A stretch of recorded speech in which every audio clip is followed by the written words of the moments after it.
Episode 6, we'll be talking about how we met our partners. My spouse, your partner, your fiance, my Baby daddy. husband, Lindsay.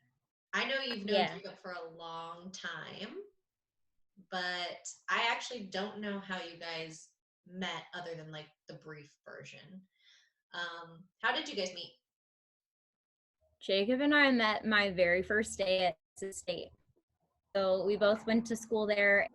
We were both biology majors to begin with, and that didn't turn out to be. He wanted to do physical therapy, and I wanted to be a marine biologist. And then we both flunked out of that class because we started hanging out and studying together. So my very first day at Texas State, I had my, I think it was functional biology. That's the first course that you take. And it was this big lecture hall with like 400 empty seats in it. I got there early and I was reading my textbook because I was like, cool, first college class. I'm going to be so smart and studious and really just get in there. And then all of a sudden, this guy walks in to class and he's like, hey, is this seat taken? And I was like, is this seat taken? There's 400 empty seats. But he was so attractive. And I was like my face turned red and I started sweating and I was like, no, it's not. You can sit here. It's fine. And so then I would pretend to read my book and he talked to me the entire freaking class. Then he invited me to his party that he was having at the very end of our class. And I was like, yeah, okay, yeah, sure. I think I could make it happen. And we exchanged phone numbers and stuff. Well, we ended up being in the same lab and we weren't partners in it, but we were always like flirting back and forth, having a little bit of chit chat. To his party that weekend, so he had to parallel park my car because I didn't know how to parallel park it on his street at his party. And that was kind of like, we didn't really start dating right away. And then all of the first semester of college, he would invite me over to study for biology tests. And he would make me dinner and bake me brownies. Oh, nice. But he'd always talk to me the whole time. So we did not do a lot of studying. We went out like a couple of times and then I didn't talk to him because he quit the biology course before I did. Yeah, we came back from Christmas break and he wanted to take me out for my birthday, which was on Valentine's Day. But like I said, I used to be super, I don't know, I was weird around guys. I couldn't handle it. I'd get sweaty and red and like it was so bad. He tells me the story now. He's like, I bought you flowers and everything, and I canceled on him. I ditched him on Valentine's Day. No. And I did. And he told me, he was like, I was so upset. I threw away the flowers. But I texted him, I was like, look, I have to cancel because I'm really nervous to eat in front of you. And which one of us will pick up the bill? And he was like, you're going to need to get over that. And I said, okay, fine. So, anyways, after that whole finasco, I don't think that's a word. After that whole fiasco, that's the word. Yeah, we just started dating. Went to see him play rugby, met his mom, and we were like inseparable off and on. And then when I got back from Bali, we saw each other at Barton Springs and hit it off again. And now he's my baby daddy and fiance. So, how many years is that total? Oh my God. We met in 2010. Okay, yeah. And then, so you went to Bali what year?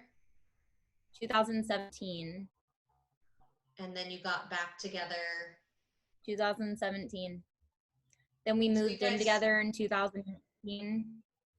so you guys have pretty And much we been had, together, you know, like you haven't not been together really. no, we were not together for a while.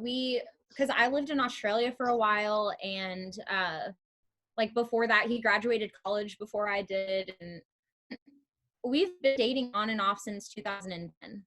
But together again since 2017 and got pregnant in 2018, had Levi in 2019, and also got engaged that year too. So Yeah, that's awesome. crazy.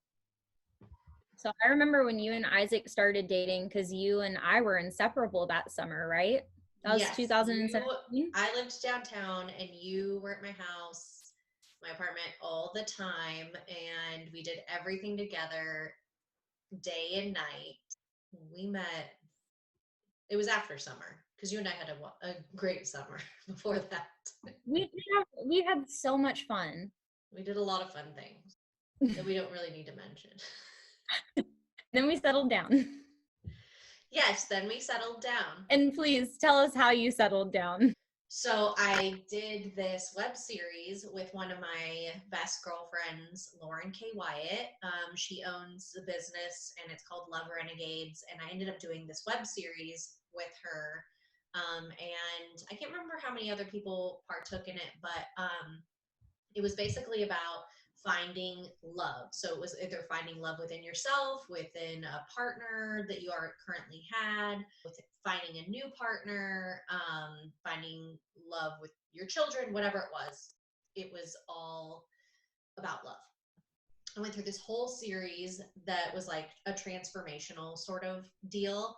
And we got to towards the end, and she's like, well, why can't you find love? I mean, I was like, I've tried everything. I've tried like meeting a partner through friends or family. I've tried to get fixed up. I was like, I have no problem meeting people. So I don't know. I'm just meeting the wrong people. And she's like, well, no, you're attracting the wrong people.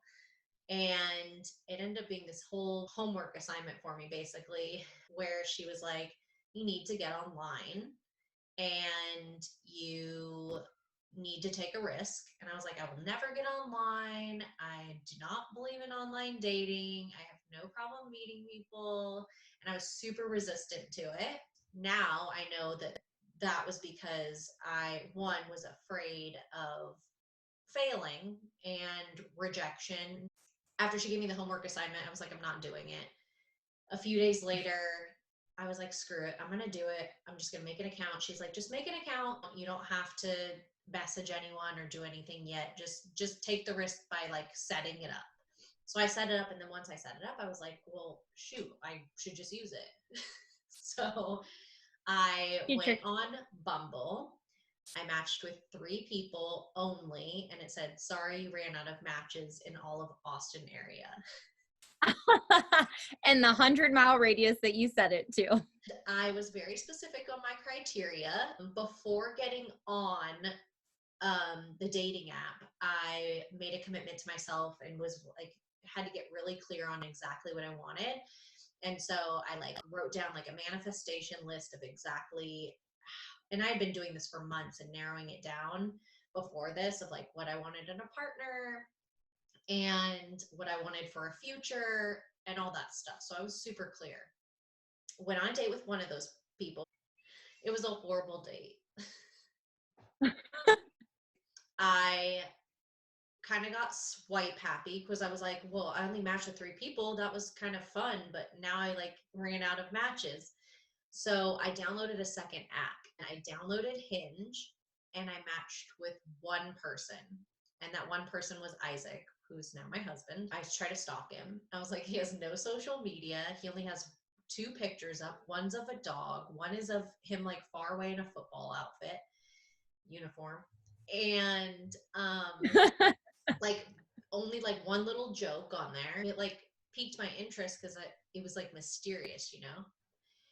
Right. And so I was like, I'm going to delete this app because it's hard to use. So I wrote him immediately and I was like, I'm deleting this app. I'm on another one. Like, if you want to reach out to me, here's my information. Well, he wrote me right back. I only ended up going on dates with 3 different guys total out of the 4 total that I matched with. Isaac was my second date. The date was amazing. It was like right around Halloween. It was like a couple weeks before Halloween. Ended up going to dinner at Salty Sal. He picked me up. He was wearing blue chinos, red on red Vans, and a button-down short sleeve shirt with his muscles like busting out. The shirt was like gonna bust open, and it looked like it was like Saved by the Bell print. His hair was like a big pompadour at that time. He had like blown it back, and I was like, who is this guy?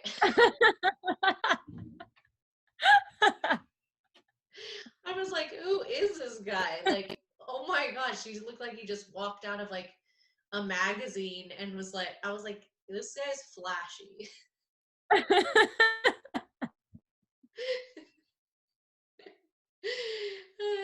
So he picked me up in his Jeep, and I was like, oh, I have a Jeep too. That's kind of cool. He was a smart ass from like the beginning. He was like, I have a place in mind to eat. Do you have any ideas? And I was like, I don't have any ideas. And he's like, if you can't give me any ideas, we're going to Burger King. Like, false, we will not be going there. And I was like, no, I won't eat there. And he's like, okay. So, anyways, he was just joking. We went to Salty Sal. We ate dinner. He ordered dessert, ate the whole thing, which I found out later he's a big dessert eater. And we ended up going to House of Torment, like the haunted house. And I love scary stuff. And it was perfect because he like held me and like had to hold my hand. He like reached for my hand. I felt like so safe, and it was cute. Afterwards, I remember, this is like kind of silly and cheesy, but we were walking back to the car and he's like, I really like office buildings. And I was like, why do you like office buildings? And he's like, come here and I'll show you. And he goes and we look inside the windows of the office buildings, and he's like, this lady, you can totally tell their personalities from their desks, their cubicles. And this person had like cats everywhere, like a cat calendar and cat figurines. And this other person had like, was like super organized. And he's like, isn't it interesting? And I was like, that actually is kind of interesting. Just fast forward, we went to get dessert, got a second dessert. He took me to Amy's Ice Cream. You got 2 desserts? This sounds like a dream date. Yes. I think he was like dragging the date on because he wanted to go longer. And I was like, oh, I'm getting tired. We each got ice cream, but then he ordered himself a whole ice cream cake to take home for himself, which I thought was weird. And he got a phone call on our date, and I remember him answering it and then being like, whoever was on the other end was like, what are you doing? And he's like, I'm with this really hot chick. She's super cool. I'm on a date. I can't talk. It's rude. I gotta go. And that was kind of like cute. And then he went to drop me off. He didn't try to kiss me, but if he would have, he wouldn't have been able to anyways because I was leaned very far away. At this point, were you super attracted to him, or what was happening? Yes, I was like, I went home, I called my mom, and I texted Lauren, which was my friend that made me get on the dating app. And I was like, I met this really interesting guy and I'm kind of into it, but I feel like I need a second date. So that was our first date. Moving on. Second date was not good. Third date was pretty good. Tried to kiss me, got stuck in my car window because he tried to kiss me from the outside of the window. And then fourth date, I was like, oh, this is the guy I met on the first date. So I was like, I knew something was there, and it was just like, you could tell that maybe both of us were just nervous on some of these other dates. And now he's a father of your future son. I know. So we really only went on so many dates, and then it was like right around the holidays. And so what do you do around the holidays? Do stuff with your family. And then Christmas, he took me to his family friends, like huge Christmas party on Christmas Eve. And I met his parents, his brothers, his family friends, his childhood friends, which was a big deal. I knew it was a big deal at the time just because that's a big deal in general. But I found out later he'd never brought anyone home. No one had ever met at like 34 years old at the time. Like no one had ever met anyone he'd ever dated. And also he's only ever dated 2 people ever in his entire life. So I was special. Look at that. And then he snatched you up and he was like, let's get married and have a baby. Yeah. So that's how we met.